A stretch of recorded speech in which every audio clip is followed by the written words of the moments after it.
Greetings, Galactic family, cosmic friends. Welcome to this moment. New moon Taurus, always one of the best ones. Very sensual, very feminine, Pachamama, grounding energy. I was at Shakti Fest this weekend at Joshua Tree, and I can tell you that the divine feminine is very much alive. And it's in its own rhythm. It's not on any clock time. It's on event time.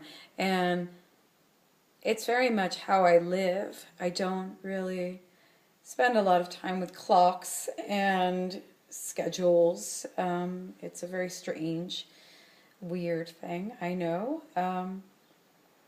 But as an artist, there's a time that comes when you have to embrace what you are.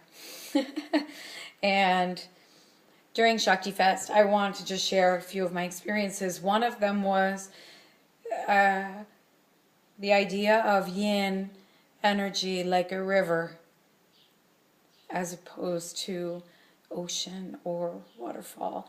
The river is usually at the bottom, right? Mountains above, water coming down. And the river is where everything pools and collects.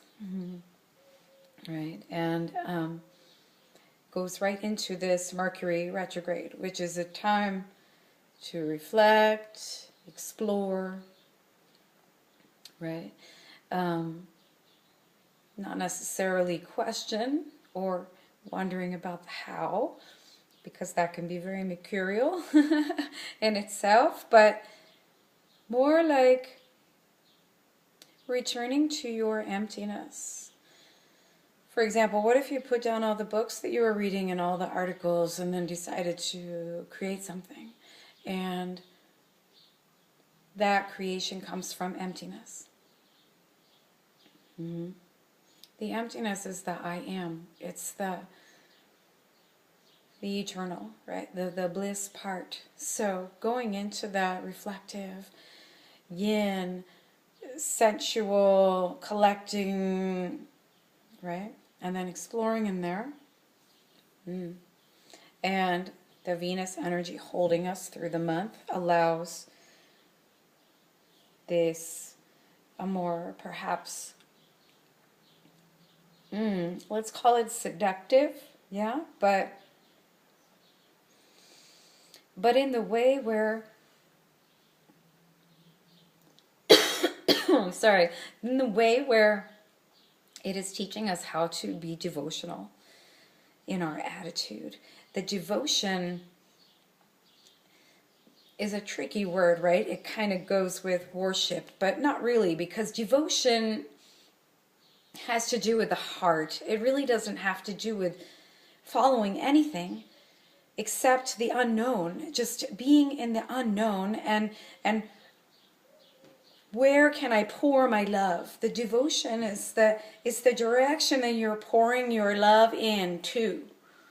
Yeah? So,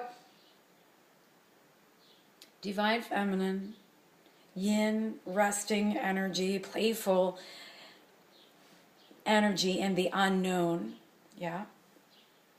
And then using Mercury to hone. Yeah, here's what I'm going to do. I'm going to do a couple of things, but I'm going to keep a log of my schedule, or my non-schedule, I guess you could call it, because it is an intuitive thing and it changes. Wow, pardon me.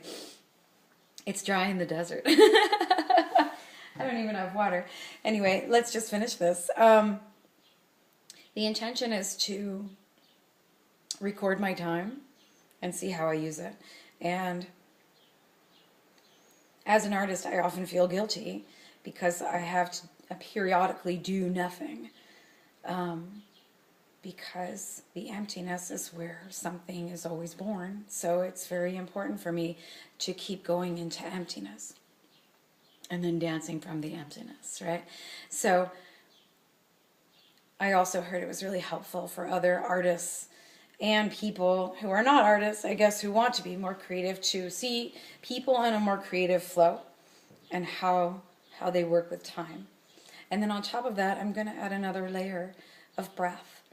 I've been doing a lot of breath work this weekend, and if I could just share something really intimate for one moment, that there was a smile in my womb during one of the breathwork sessions. And as we know, a smile, I mean, I didn't even know what it was at first. And then I recognized it as a smile. And then the smile just went all over my body. It was amazing.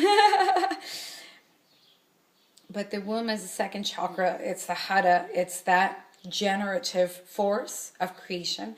So that leads me to think that I'm on to something. So I really need to stay in the empty. And I want to focus on where I spend my time.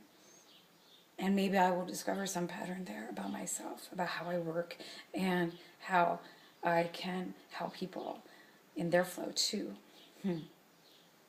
So I'm on to something. And I know you're on to something too, because if I'm on to something, you're on to something. And if there's anything I've learned over this weekend, is that people are really being innovative and inventive, and they are pushing the envelope as far as how time is measured, how time is perceived, right?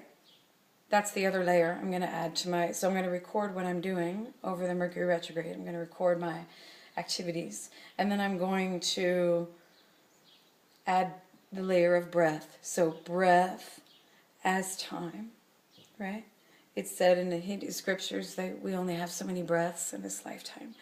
So how are we spending those breaths? Are we spending them, or, and it's our choice, really, is our choice, and is our doing, and is our blessing. I wish you all well, and I wish you so much love, and please connect with me if you want to talk, want to monkey, whatever you want to do, yeah? Connect with me. Blessings, love, devotion.